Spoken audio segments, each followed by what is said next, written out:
Hello, my name is Emily Rauch. I interned at the Dicastery for the Laity, Family, and Life in 2017 after I graduated from Notre Dame.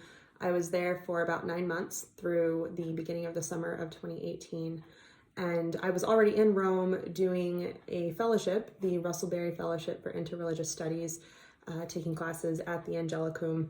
And fortunately, I had enough free time to volunteer also at the Vatican. And so specifically, I worked under Santiago in the Church and Sport office, as well as the promotion and formation of the lay faithful.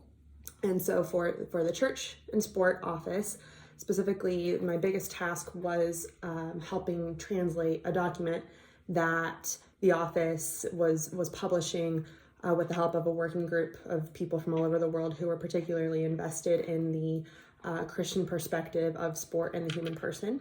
And so that document is called Giving the Best of Yourself. And I actually got to see it through the press conference when the document was complete and then released. So that was a really beautiful challenge for me, in that translating from Italian to English proved to be not as easy as maybe I thought it could be. I minored in Italian at Notre Dame, so I was really excited for the opportunity, and it definitely helped my my Italian acquisition. And by the end of the year, I think I became fluent in the language just living in Rome and speaking Italian and English with Santiago and all the people there, which I would say is not a criteria for working at the Vatican. You don't have to know Italian, but for me, that was particularly enriching. And so I helped with that document. Also assisted with different, email communications that I could, easily write in English and kind of relaying messages to Santiago and folks that he had asked me to reach out to. And one thing that was a highlight from the work in the promotion and formation of the laity was in preparing for a conference.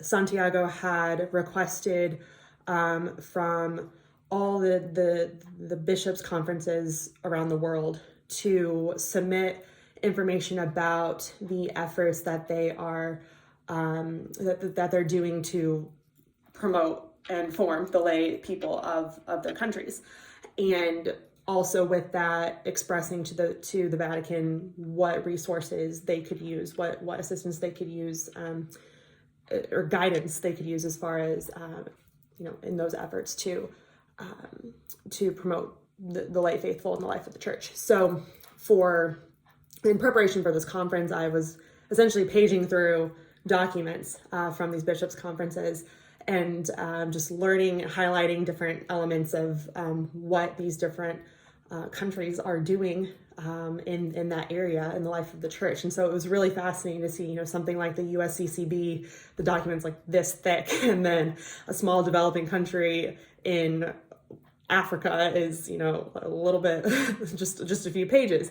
But it was just so eye-opening to see truly the universality of the church and all the great work that everybody is doing around the world, and how the people that I was working with every day were part of that in helping them serve their people.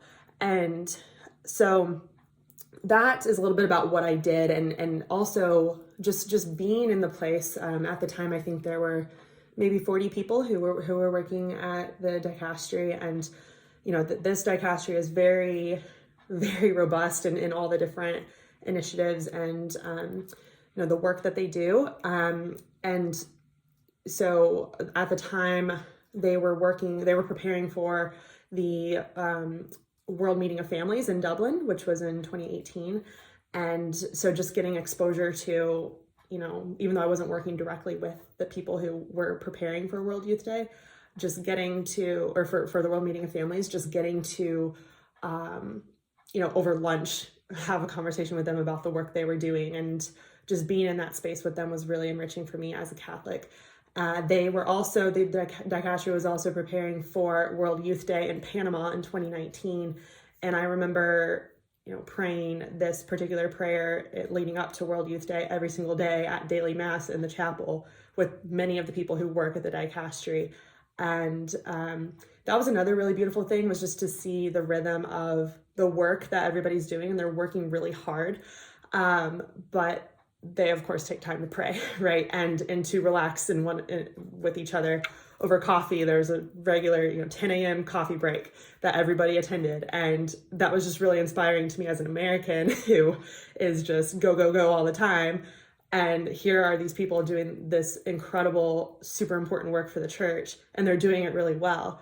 And many thanks due to the time they take to pray and to be together in community. So that was really inspiring to me. And then I also, while I was there, the two undersecretaries, who are both women, Linda and Gabriella, were appointed by the Pope to the position of Undersecretary of Family and Life, and then also Linda is the Undersecretary for the Lay Faithful. And just, again, they're in these super impressive positions, but they were so present to me as this intern in this office, wanting to know my story and my interest, and I got to learn so much from them as well. So I also, fortunately, just a month into my internship, got to meet Pope Francis, because he just decided to come visit the Dicastery to hear more about the work that we're doing. And so that was obviously just a dream come true. And specifically in his conversation with us, we were all seated around a conference table. He said specifically, it's very important, the work of international students who come to Rome to volunteer at the Vatican. And everybody kind of looked at me. I was like, hey, that's you.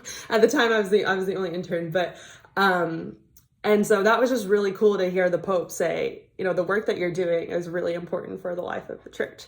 And then, so I'd say that I would hands down recommend this opportunity for anybody who is afforded it, to go to Rome and to work in the church in this way. And I think I'll share just a quick story that for me describes why this is so worthwhile. And that is, so as I mentioned, we worked on this document that I got to see through its publication and the press release. And just beforehand, Santiago, we were talking in his office, and he said, I just want you to know, your name won't be mentioned on this document anywhere, and which I was not expecting. I was like, no, of course, and I understand that. And he said, and I said, but surely yours will, right? And he said, no, actually, no, it won't. The document is published in the name of the Dicastery. And I had seen how Santi had just poured himself out into this document, along with the other members of the working group, and that really struck me. And he said, yeah, that's one of the things that I love best about my job, is that I remember every day that I am doing the work of the church, and it is in the name of Christ that I am doing this work. And that was really, really inspiring and humbling for me to receive, to realize, like, in everything that I'm doing and the work I'm doing now, not just then, it is for the glory of God and not for my own, accolade or my own fame or my own pride. It's all in the name of the church, in the name of the Lord. So that was just really really striking for me, and just in general seeing the universality of the church. There were people from all over the world working in the Vatican, working in the Dicastery, this particular Dicastery alone. And we're all working as members of the body of Christ together. So I am actually in South Bend, Indiana. I work at Holy Cross College. I unfortunately couldn't join the Zoom live with you all, but if anybody wants to talk to me about my experience, whether it's a student or anybody at the center, I'm more than happy to talk with you. Santiago can share my contact information, but I'm just over across the street at Holy Cross College, so I would love to talk with any of you. Thanks.